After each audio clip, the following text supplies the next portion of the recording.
Hello guys, Gabriel here. Welcome to Freedom Hustle, another video here in the channel. Welcome.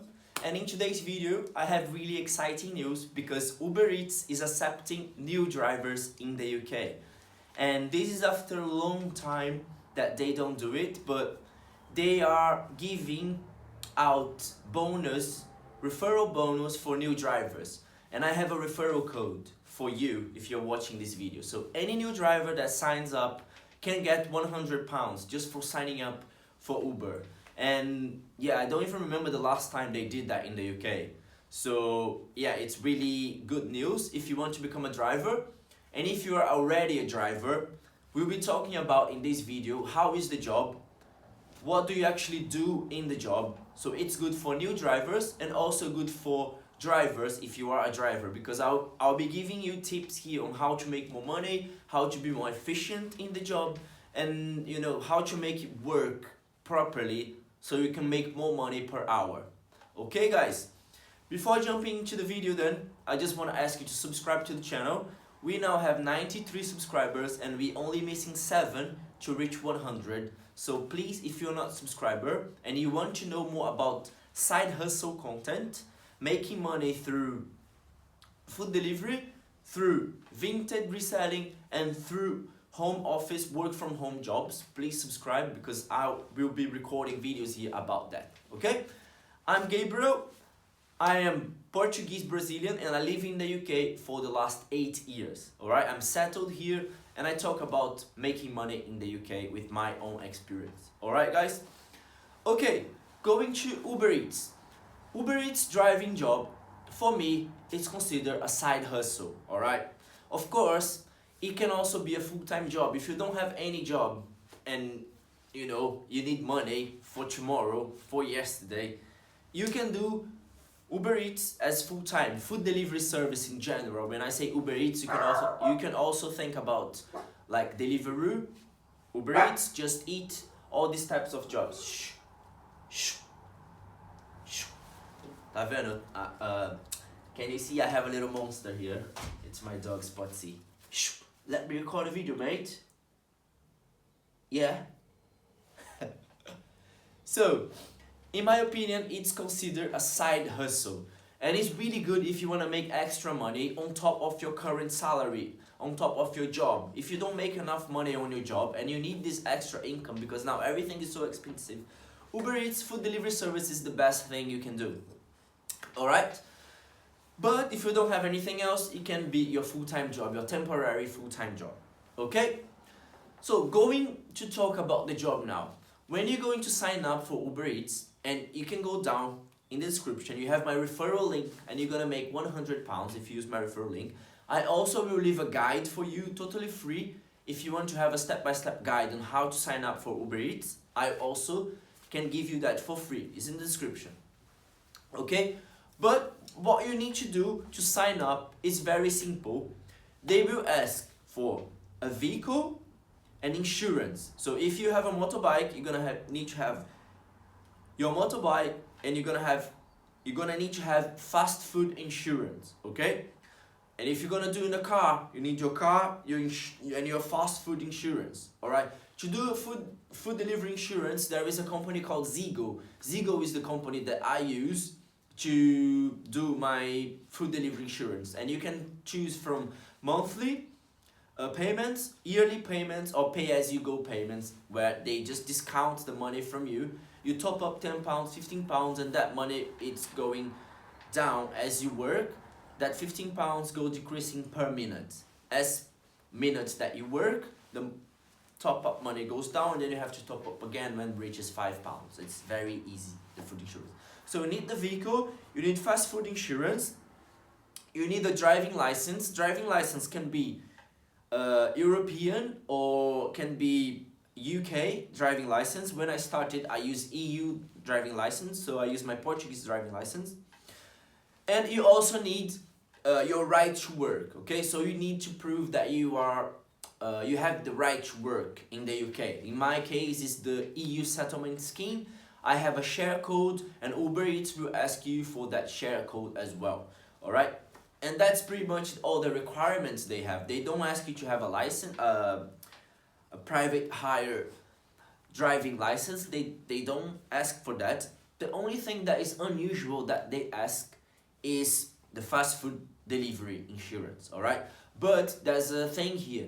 If you apply with a cycling bike, you know, a cycling bike won't ask you to provide a fast food delivery insurance because you're using your bike. And they also won't ask you for a driving license because you're using a cycling bike, okay? So if you want to sign up without fast food delivery insurance and without a driving license, you can sign up with a cycling bike, and then you can sign up straight away without all the documents needed. So it's really, really handy if you want to do that way, okay?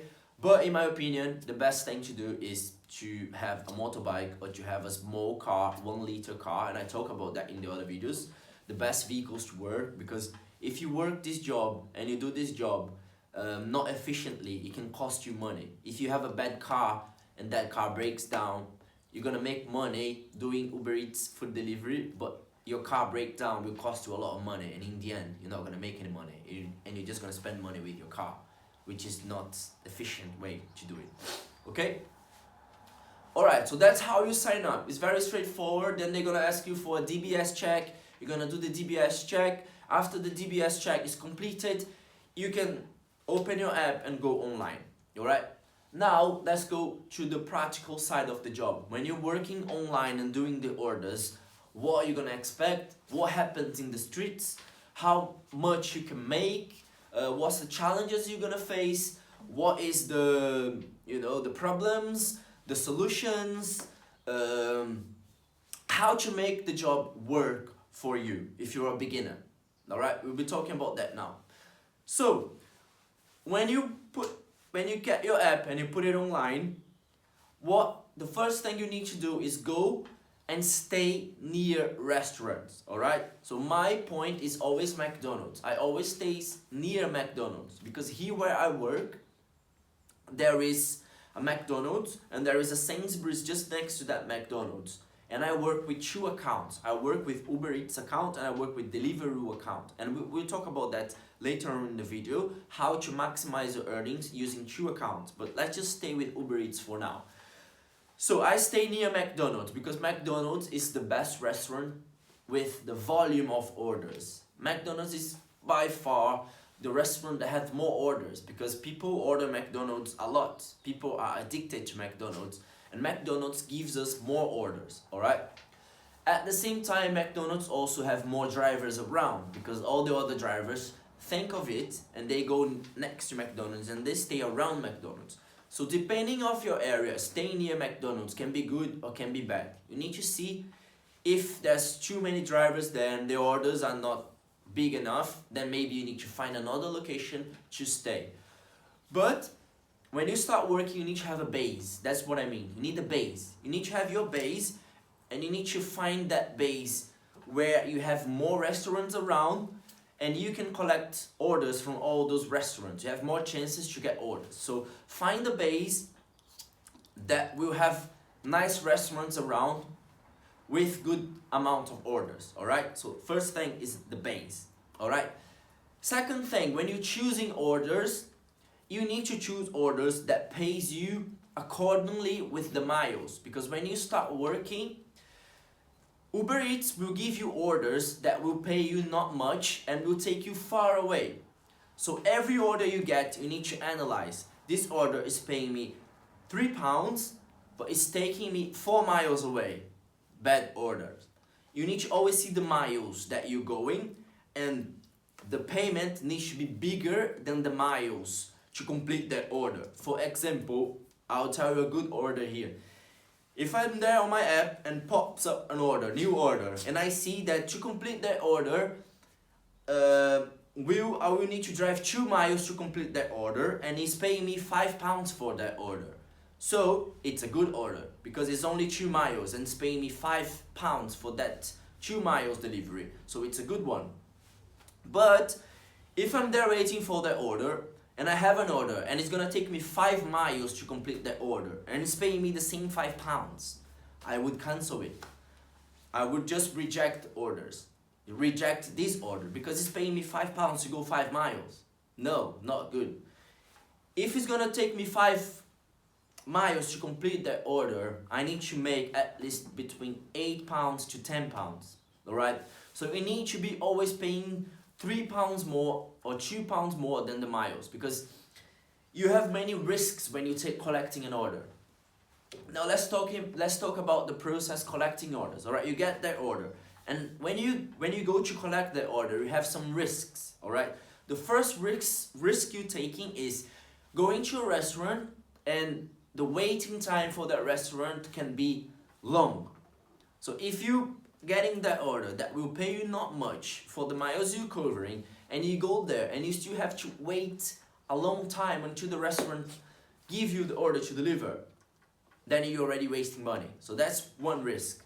If you accept a good order that pays you well, you can wait because it's paying you well. And then, it's not good to wait. It's never good to wait. But at least it's paying you well. So the first risk is the waiting time. The second risk you're gonna have is when you go to deliver, if you have a weird address, like an address that is hard to find, that can also take you time to find that address, and you lose time there as well. And every time you're losing time in this job, you're losing money. So if the restaurant is taking long, you're losing money.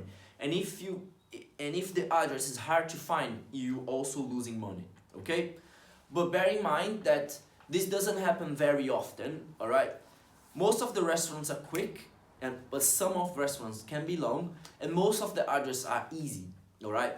And also with practice, when you start practicing and getting experience, you're gonna learn how to find address quicker. And if you work in the same area, which is one of my suggestions as well, is to work always in the same area. Don't leave that area, because you're gonna start knowing the area, and you're gonna know the efficient routes and the efficient ways to work the area. So what I mean, when you know the area, you're gonna know which restaurants take long and which restaurants are quick. And when you deciding which order to accept, you can have that in mind. Oh, I know that this restaurant takes long, so I don't accept orders from that restaurant. I know this restaurant is quick, so I always accept orders from that restaurant. Of course, there will be times where restaurants can be busy and they will have waiting times. Even if they are quick ones, they will have waiting times on busy times, or if they have problems there in the kitchen, it can be like, can take time sometimes, okay? But what I do is I always choose the restaurants that I know that they are quick, because I already know in my area which restaurants take long. And when I have an order from that restaurant, I cancel straight away. I cancel, no, I reject. Okay? Now, when you are in your app, what's gonna happen in your app is every time you have an order notification, it will show you how much money that order will pay, and will show you how many miles, and will show you in the map where you need to go, how many miles will take, and also how much will pay you. So when the orders pops up, you can see and you can screen and you can see, oh, it's a good one or it's a bad one. And there is a button to accept order, and there's a button to cancel the order, which is an X. Alright? If you want, I can make a video showing my app working in action, and you can see how it works on my daily life. If you want that, please drop me a comment and I will know that you want this type of video. Okay? Now, talking about payments, I have videos talking about payments. If you go on my previous videos, I made a lot of videos talking about how much money I make on a weekend, how much I make on a Sunday, how much I made on the month, and you can know more or less about payments. But roughly, you're gonna make between £12 per hour all the way to £20 per hour on busy days. When it's very low, slow, you're gonna make £12 per hour, and when it's really busy, you can make between, I made already £25 per hour. So when it's really busy and it's raining and there's not many drivers, you can make £20 per hour. Okay? You're gonna have costs doing the job, and we all have costs doing the job, which are food insurance, pay per minute. My one is per minute, and cost me, I don't know, £1, £2 per shift, depending on how many hours I work. You're gonna have costs with petrol, That's why I suggest working with a 1 liter petrol. If you check my last video, I was talking about my new car. I got a new Toyota Aygo car, 1 liter, and it's the best car to work. So you're gonna work spending petrol. If you have a motorbike, you're gonna spend less petrol. If you have a car, you're gonna spend a little bit more with petrol. And also maintenance of the vehicle, like changing oils of your car, because your car will put up miles. So every 1,000 miles you're gonna have to change oil, and that can add up. And also if you have a motorbike, you need to be changing the oil of your motorbike. Also you're gonna spend money with equipment like a power bank. You need a power bank to work, and you need a support to work, but I think everyone has a support these days, so I don't think it's like a cost. But yeah, a power bank, it's what you need. And also a spare phone, I think, is the best thing you do. I have a spare phone now. I used to work on my iPhone, but I destroyed 2 or 3 iPhones doing this job. So now I have a spare phone. I have a spare Android phone that I got from Vinted, and I work with my spare phone from Vinted, and I don't touch my iPhone to do the job. Because if you work with your normal phone will get fucked with battery. The battery will get addicted because you need to be charging all the time. And the app, the Uber Eats app and the delivery app, takes a lot of battery as well. So the best thing is to use a spare phone, okay? And to finish up the video, I suggest you also to work with 2 accounts, alright? So first you start with Uber Eats, because we are talking about Uber Eats here, and you have a referral code, and you're gonna make £100 signing up with Uber Eats. And I also have this free guide, but later on, when you start getting experience, the best thing you can do is work 2 accounts. Work with Uber Eats and work with Deliveroo. And then when you're working, you're gonna have orders from both accounts, and that will maximize your earnings, because you can do 2 accounts at the same time. If the orders go to the same area, you can pick up orders from both accounts. And also you can compare how much money each app is paying you, and you choose the app that pays you more money to finish the orders. For example, I made a shift yesterday, Friday. Yesterday was Friday. I made good amount of money. I made £77 in only 4 hours, and I had Uber Eats on and Deliveroo on, but I only accepted Deliveroo orders yesterday because they were paying so crazy. There was one order that they paid me £18 per one order. It was crazy. But there's days that I only work Uber, and there's days that I work both. So having both accounts is the best thing. But starts now with Uber Eats, and then later on you can go for Deliveroo as well. Okay guys, now I just ask you, please, if you find that information helpful, subscribe to the channel. Please subscribe, and please thumbs up the video so YouTube can pass this video to more people, and then the channel can grow more, and I can record more videos talking about side hustles, because if I see the channel growing, I can make more videos, and it's like a snowball effect. Alright guys, thank you so much. I'll leave you here my last video where I was talking about my new car, my new Toyota 1 liter, and if you want to know more about this car and how much money I made on a Sunday, this is the video for you. Thank you so much, and I'll see you in the next one.